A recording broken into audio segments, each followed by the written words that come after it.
Is peace between Iran and Israel possible? A critical analysis, the conflict between Iran and Israel is one of the most complex and long-standing geopolitical rivalries in the modern world. Since the Iranian Revolution, relations between the two countries have remained hostile. Iran does not recognize Israel as a legitimate state, while Israel views Iran as a major threat, especially due to its nuclear ambitions. This document explores whether peace between Iran and Israel is possible, and if not, what alternatives exist to manage the conflict. The Iran-Israel conflict is not recent. It dates back decades and includes both direct and indirect confrontations. Iran supports groups such as Hezbollah and Hamas against Israel, while Israel has carried out strikes on Iranian military and nuclear sites. In recent years, especially after 2024, tensions have increased further with more direct attacks and threats from both sides.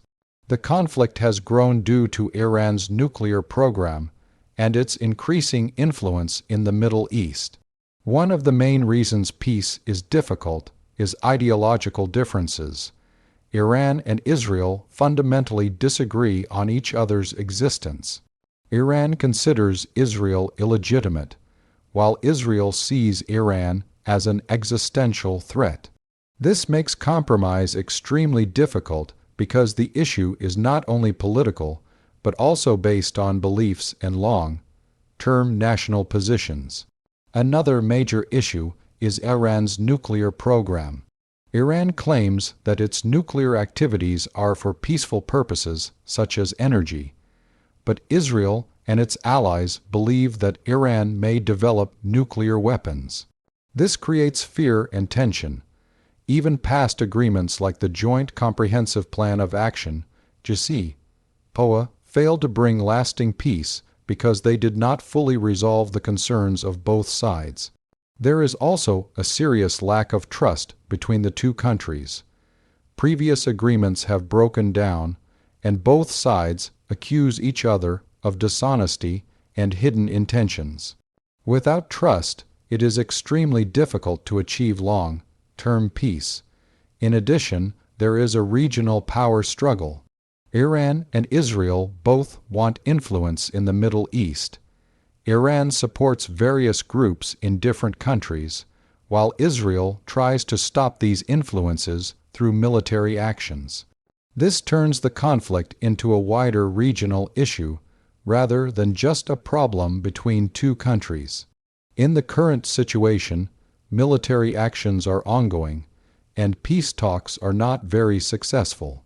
Both sides are preparing for possible escalation, and ceasefire efforts often fail due to strict conditions. This makes immediate peace very unlikely.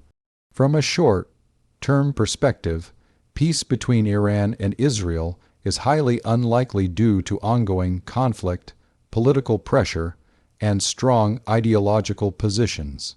In the medium term, a temporary ceasefire may be possible if international mediation succeeds and both sides agree to reduce military actions. In the long term, peace could be possible, but only if there are major changes. Iran would need to soften its stance on Israel, and Israel would need to accept certain limitations instead of completely eliminating Iran's nuclear capability. Strong international involvement would also be necessary. If full peace is not possible, then the focus should shift to managing the conflict. One important method is ceasefire agreements, which can reduce violence and protect civilians even if they are temporary. Another approach is nuclear control agreements, which can limit nuclear development and reduce the risk of war. Diplomatic engagement is also important. Even if direct talks are not possible, indirect communication through organizations like the United Nations or other countries can help maintain dialogue. Another strategy is deterrence, where both sides avoid full-scale war because of the fear of severe consequences. Efforts to reduce regional tensions, such as limiting proxy conflicts, can also help prevent escalation. There are several possible future scenarios. One is continued conflict, where attacks and tensions remain ongoing without any permanent solution. Another is a Cold War situation, where there is no direct war but constant tension and competition. A third possibility is a negotiated settlement, which is rare but possible if both sides are willing to make major compromises. In conclusion, peace between Iran and Israel is extremely difficult, but not completely impossible. The conflict is deeply rooted in ideology, security concerns, and regional politics. In the short term, peace is unlikely, but in the long term, it may be achieved through major political changes and international pressure. If peace cannot be achieved, the world must focus on managing the conflict to prevent a larger and more dangerous war. The Iran-Israel conflict is not just a regional issue, but a global concern. The future depends on whether leaders choose confrontation or cooperation.